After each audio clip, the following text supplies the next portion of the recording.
हाँ तो प्रिय विद्यार्थियों, हिंदी की ऑनलाइन क्लासेज में आपका स्वागत है। कल तक आप लोगों ने सूरदास के जो चारों पद हैं उन पदों के बारे में पढ़ा था।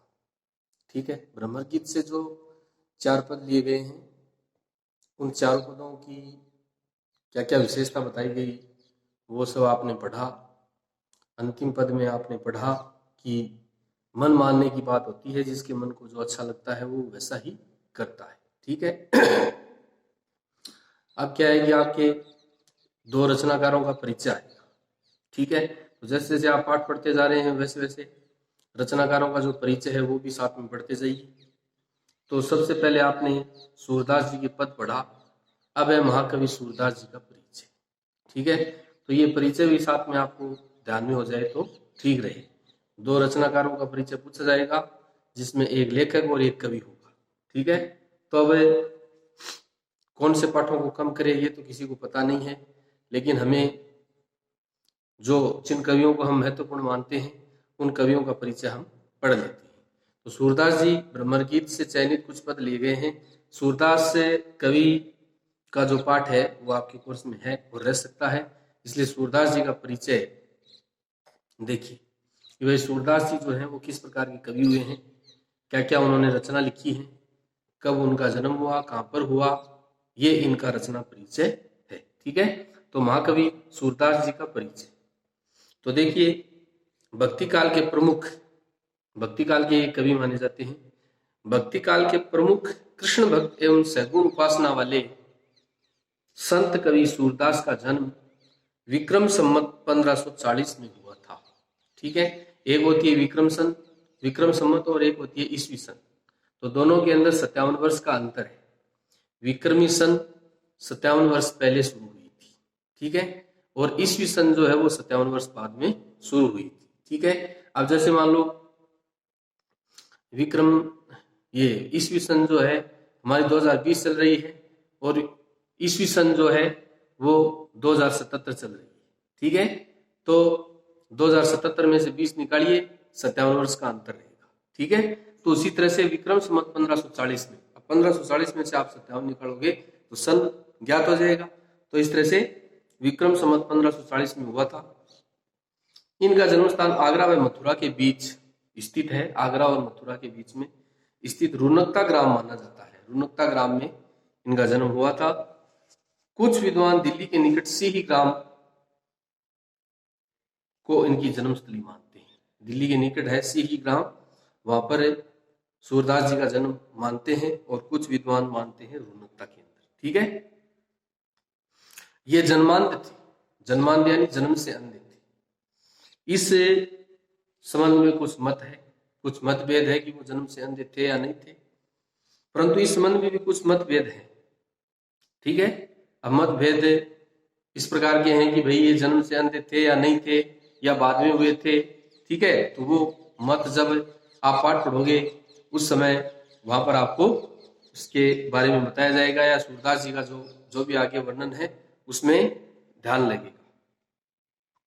ये विरक्त होकर के यानी सन्यासी या साधु का रूप धारण करके और मथुरा के पास गऊ घाट पर रहते थे। मथुरा के पास गऊ घाट है, वहां पर ये रहते थे और विनय के पद गाते थे। ठीक है, जो भी उनकी रचना है विनय के पद है वो गाते थे। वहीं पर महाप्रभु वल्लभाचार्य ने इन्हें दीक्षा दी। तो सूरदास जी के गुरु का नाम हो गया महाप्रभु वल्लभाचार्य। वल्लभ संप्रदाय में दीक्षित होने पर इन्होंने सख्य भाव की भक्ति प्रारंभ की। ठीक है, सभी के साथ जो है वो समानता का व्यवहार रखना, एक दूसरे को अपना मानना, इस प्रकार से सख्य भाव की भक्ति उन्होंने प्रारंभ की। तदुपरांत यानी उसके बाद इन्हें अष्टछाप के भक्त कवियों में प्रमुख स्थान दिया गया। 8 कवि ऐसे हुए हैं जिन्होंने कृष्ण की भक्ति की थी, इसलिए वो अष्टछाप कवि कहलाए और अष्टछाप कवियों में सूरदास जी को भी स्थान दिया गया। अपने गुरु वल्लभाचार्य के निर्देश पर इन्होंने अपने आराध्य श्री कृष्ण जी के आराध्य थे, तो आराध्य श्री कृष्ण की लीलाओं की विविध राग रागनियों के आधार पर पदों की रचना की। ठीक है, जो भी जिस तरह से राग रागिनियां गाई जाती है उस तरह से अपने आराध्य श्री कृष्ण की उन्होंने रचना की। और कृष्ण भक्त थे ये, कृष्ण जी इनके आराध्य देव थे।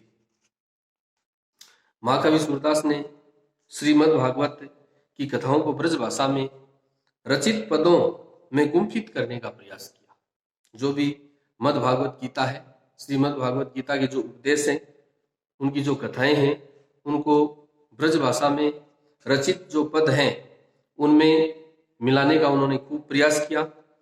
इस दृष्टि से सूर सागर इनका प्रमाणिक एवं अति उत्कृष्ट ग्रंथ माना जाता है। ठीक है ना। सूर सागर जो है वो सूरदास जी का बहुत ही प्रसिद्ध और प्राचीनतम उत्कृष्ट ग्रंथ माना जाता है।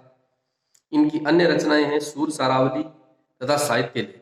तो 3 रचनाएं हो गई, एक सूर सागर, एक सूर सारावली और एक हो गई साहित्य लहरी।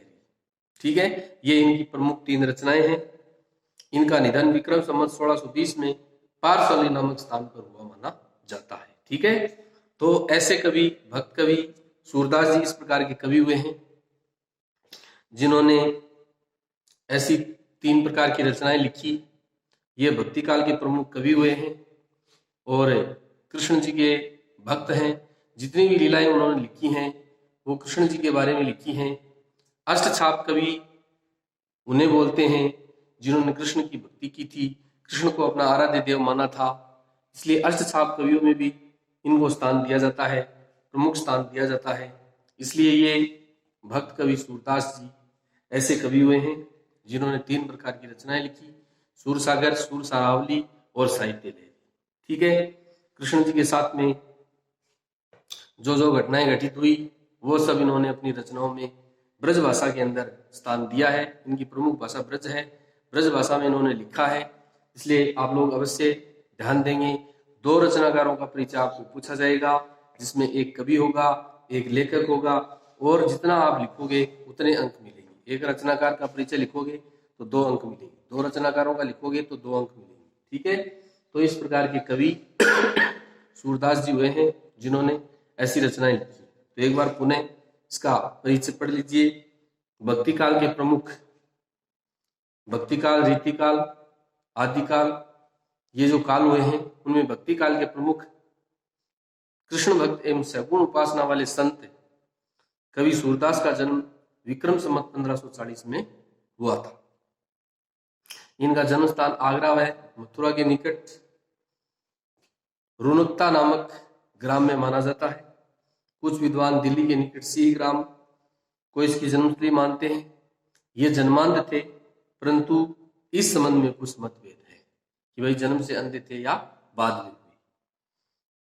ये विरक्त होकर मथुरा के पास गौ घाट पर रहते थे। घर बार उन्होंने छोड़ दिया और विरक्त होकर के मथुरा के पास में गौ घाट है वहां पर आकर के रहने लगे। उसके बाद में विनय के पद गाते थे। महाप्रभु वल्लभाचार्य ने इन्हें शिक्षा दी, दीक्षा दी, अर्थात सूरदास जी के गुरु का नाम वल्लभाचार्य। ठीक है, तो सूरदास जी गुरु का क्या नाम हो गया? महाप्रभु वल्लभाचार्य।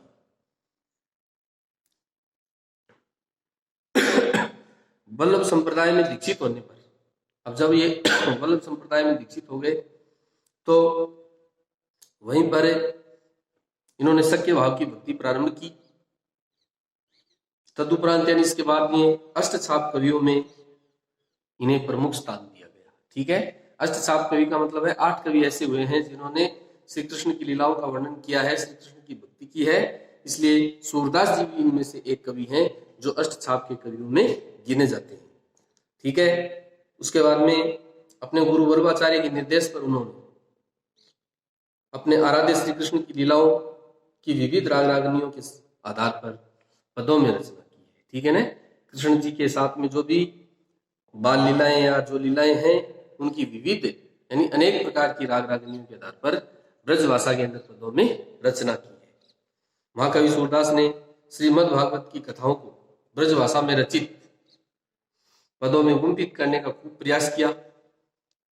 ठीक है, इस दृष्टि से सूर सागर इनका प्रमाणिक एवं अति उत्कृष्ट ग्रंथ माना जाता है। सूर सागर जो ग्रंथ है वो बहुत ही प्रमाणिक और उत्कृष्ट ग्रंथ माना जाता है। इस दृष्टि से इनकी अन्य जो रचनाएं हैं वो है सूर सारावली, साहित्य लहरी और सूर सागर। ठीक है, 3 प्रकार की रचना हो गई। सूरसागर, सूर सारावली और साहित्य लहरी, ये सूरदास जी की 3 रचनाएं हैं।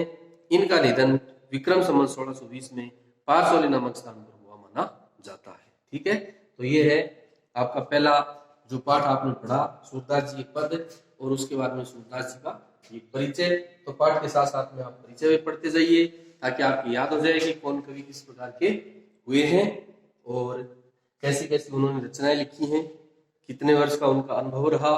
इस प्रकार से इनकी 3 रचनाएं ये प्रसिद्ध हैं। भक्तिकाल के ये कवि हैं, अष्टसाप के कवियों में नहीं गिना जाता है। ठीक है, तो अब इसको कॉपी में सब लोगों को उतारना है, सभी विद्यार्थियों को देखना है। जो विद्यार्थी नहीं देखते हैं उनको देखने वाले अवश्य कहें, अवश्य बताएं और इसको स्क्रीनशॉट लेकर के इसको कॉपी में उतारना है। परिचय, ये परिचय आपको परीक्षा के अंदर पूछा जाएगा। ठीक है, तो इसको कॉपी में उतार लो स्क्रीनशॉट लेकर के और बाकी आगे कल देखेंगे। तब तक के लिए नमस्कार, धन्यवाद। इसको कॉपी में उतार लीजिए, उतार लो कॉपी में स्क्रीनशॉट लेकर।